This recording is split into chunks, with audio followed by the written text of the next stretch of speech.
Okay guys, so we continue to question number 3. Okay, so question number 3 is actually about the spheres, okay? So the idea to show you the concept of capacitors can be also a sphere, and also talking about potential, so, and conductors. So we have here a sphere, okay? We're gonna call it sphere 1, which have radius r equal 1, and this sphere is actually connected, see, I connected to the ground, okay?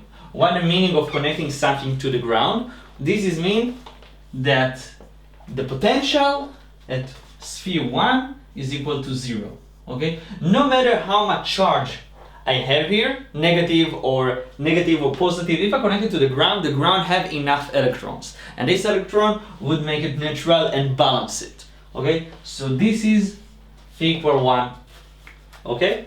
And also this sphere has some charge, which is Q1, okay? Perfect. So right now I'm gonna take another sphere, here it is, and I'm gonna do a small hole here so the cable can continue to the ground, and this sphere gonna be sphere number 2, which have radius 2 and have a charge 2, Q2, right? And the last sphere gonna be a third one, here it is. I'm gonna also do a small hole so the cable can go across, okay? And this one have radius of R3 and have a charge Q3. And my question to you is, what is the charge accumulate on sphere 1?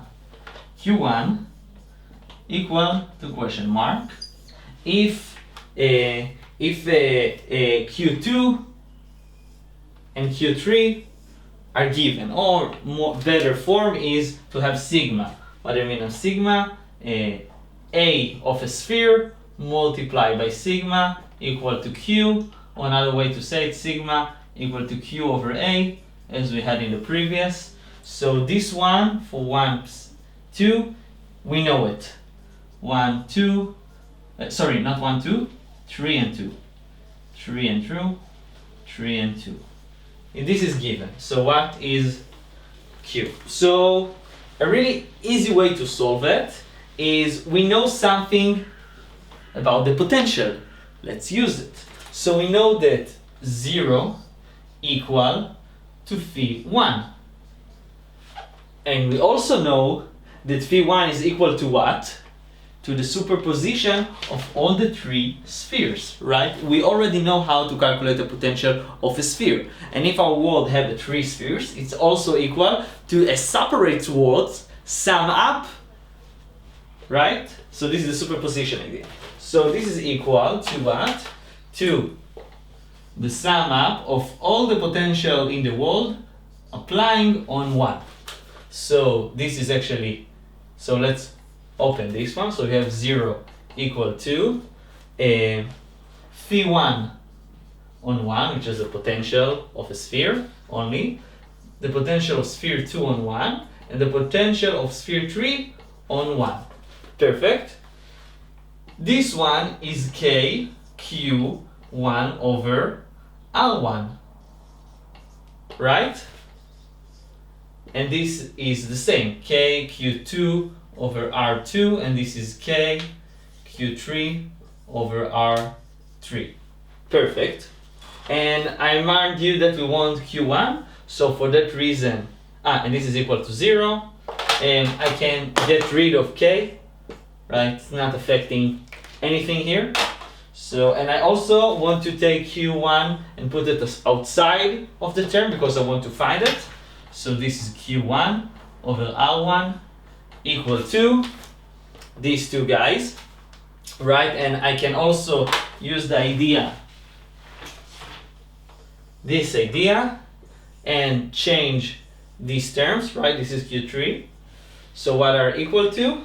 So this is 1 over R2 multiplied by what is Q? This is actually, you see, A multiplied by sigma. So A of a sphere is 4 pi r squared. So 4 pi r r2 square, right? So this one die with this one. I don't need this one anymore. And multiply by sigma 2, which is given, plus, let's clean this up, construction, let's fix it, here it is, plus the same idea, r3 4 pi r2 r2 square, the square is killing itself with this one, sigma 3. Okay, perfect. And the end result is that Q1